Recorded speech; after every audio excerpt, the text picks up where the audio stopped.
Hey guys, so today we're going to start our new class novel. I posted yesterday that we were going to start, and it's called Restart by Gordan Korman. I asked you guys to make some predictions on what you thought the book was going to be about. I think Brianna was the first to submit hers, and she said she thought it was going to be about a nerd who restarts the school year. So let's take a look at the back to see. Chase's memory just went out the window. Chase doesn't remember falling off the roof. He doesn't remember hitting his head. He doesn't, in fact, remember anything. He wakes up in a hospital room and suddenly has to learn his whole life all over again, starting with his own name. He knows he's Chase, but who is Chase? When he gets back to school, he sees that different kids have very different reactions to his return. Some kids treat him like a hero, and some kids are clearly afraid of him. One girl in particular is so angry with him that she pours her frozen yogurt on his head the first chance she gets. Pretty soon, it's not only a question of who Chase is, it's a question of who he was and who he's going to be. Ooh. Now, does anybody remember what those 3 dots are called?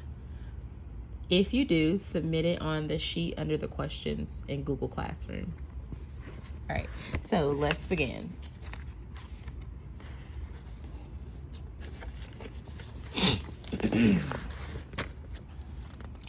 Chapter 1, Chase Ambrose. Excuse me, guys. I remember falling, at least I think I do, or maybe that's just because I know I fell. The grass is far away, until it isn't anymore. Somebody screams. Wait, it's me. I brace for impact, but it never comes. Instead, everything just stops. The sun goes out, the world around me disappears. I'm being shut down like a machine. Does this mean I'm dead? Blank. The light is harsh, fluorescent, painful. I squeeze my eyes shut, but I can't keep it out. It's an explosion. Voices are babbling all around me. You can't mistake the excitement. He's awake! Get the doctor! They said he'd never. Oh, Chase! Doctor! I try to make out who's there, but the light is killing me. I thrash around, blinking wildly. Everything hurts, especially my neck and left shoulder. Blurry images come into focus, people standing and sitting in chairs. I'm lying down, a sheet over me, white, which makes the brightness even worse. I raise my hands to cover my face, and suddenly I'm tangled in wires and tubing. A clip on my finger is tethered to a beeping machine next to my bed. An IV bag hangs from a pole above it. Thank God! The lady beside me is choked with emotion. I can see her better now. Long brown hair, dark rimmed glasses. When we found you, lying there? That's all she could manage before she breaks down crying. Who do you guys think that lady is? A much younger guy puts an arm around her. A white-coated doctor bursts into the room. Welcome back, Chase, he exclaims, picking up a chart on a clipboard at the foot of my bed. How do you feel? How do I feel? Like I've been punched and kicked over every inch of my body. But that's not the worst part. How am I supposed to feel when nothing makes sense? Where am I? I demand. Why am I in a hospital? Who are these people? The lady with the glasses gasps. Chase, honey, she says in a nervous voice. It's me, Mom. Mom? Doesn't she think I know my own mother? I've never seen you before in my life, I bluster. My mother is. That's when it happens. I reach back for an image of Mom and come up totally empty. Ditto Dad or home or friends or school or anything. So when he says ditto Dad, that means the same for his dad at home. He can't remember or pull an image for them either.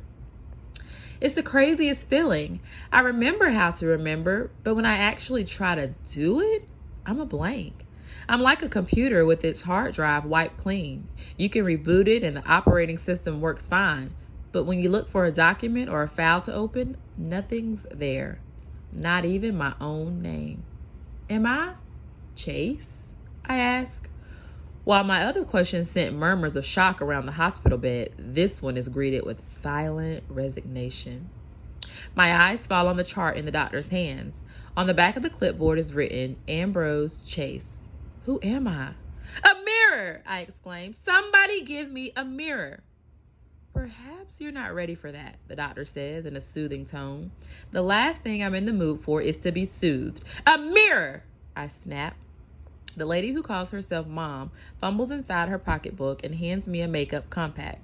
I open it up, blow away the loose powder, and stare at my reflection. A stranger stares back at me.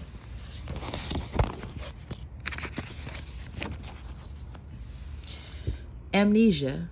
That's what Dr. Cooperman says I have. Acute retrograde amnesia. The loss of all memory prior to a certain event. In this case, me taking a swan dive off the roof of our house. I know what amnesia is, I tell him. So how come I remember a random word like that, but I can't remember my own name, or my own family, or why I was climbing on the roof? That I can answer, supplies the younger guy, who turns out to be my older brother Johnny, a college student home for the summer. Your room has that dormer window. You just open it up and crawl out onto the eaves. You've been doing it as long as I can remember. And did anybody warn me I might break my neck? Only since you were 6, my mother puts in. I figured if you'd survived this long, it was time to stop worrying. You were such an athlete. Her voice trails off. Amnesia can be an unpredictable thing, the doctor informs us, especially with a traumatic injury like this one. We're just starting to understand which parts of the brain control which life functions, but for all we know, it has nothing to do with geography. Some patients lose long-term memory and some lose short-term memory. Others lose the ability to transfer from short to long-term.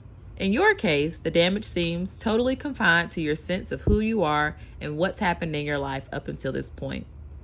Lucky me, I say bitterly. Cooperman raises an eyebrow. Don't knock it. You remember more than you realize. You can walk and talk and swallow and go to the bathroom. How'd you like to have to relearn everything, even how to put one foot in front of the other? The bathroom part is definitely an upgrade. They say I was in a coma for 4 days before I woke up, and I can't say how the bathroom side of things was taken care of during that time, but I'm pretty sure I had nothing to do with it. Maybe I'm better off not knowing. The doctor checks a few readings on my monitor, making notes on my chart, and then regards me intently. Are you absolutely certain you can't remember anything at all from your life before you regain consciousness? Once again, I peer back into the nothingness. That's where my memory is supposed to be. It's like reaching into a pocket for something that should be there but isn't. Only that something isn't keys or a phone. It's your whole life. It's bewildering and frustrating and terrifying at the same time. How would you guys feel if this happened to you? Try harder, I push myself. You didn't just whoosh into being when you came out of that coma. You're in there somewhere. A vague image starts to form, so I bear down, concentrating with all my might, trying to wrestle it into focus. What is it? Johnny asks breathlessly. At last, the details sharpen into view, and I see a little girl, maybe 4 years old, wearing a blue dress with white lace. She seems to be standing in some kind of garden. At least, she's surrounded by greenery. Well, there's this girl, I began, struggling to keep the picture in my head.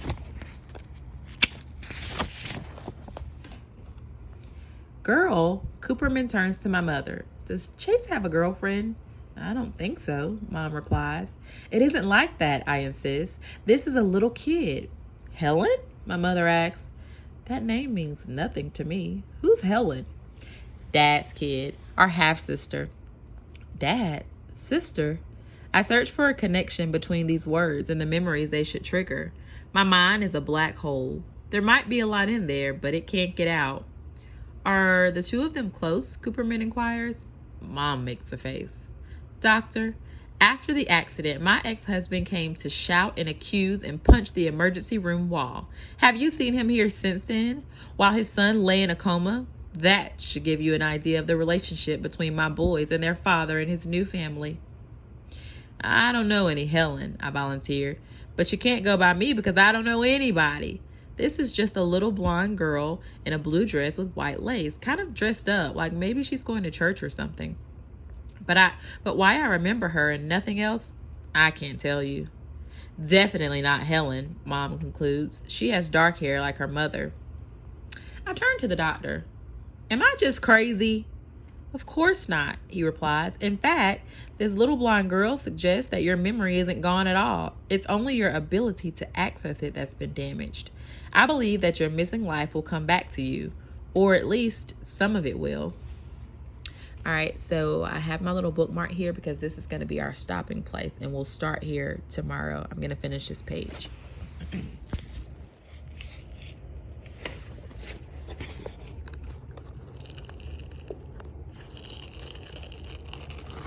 Oh.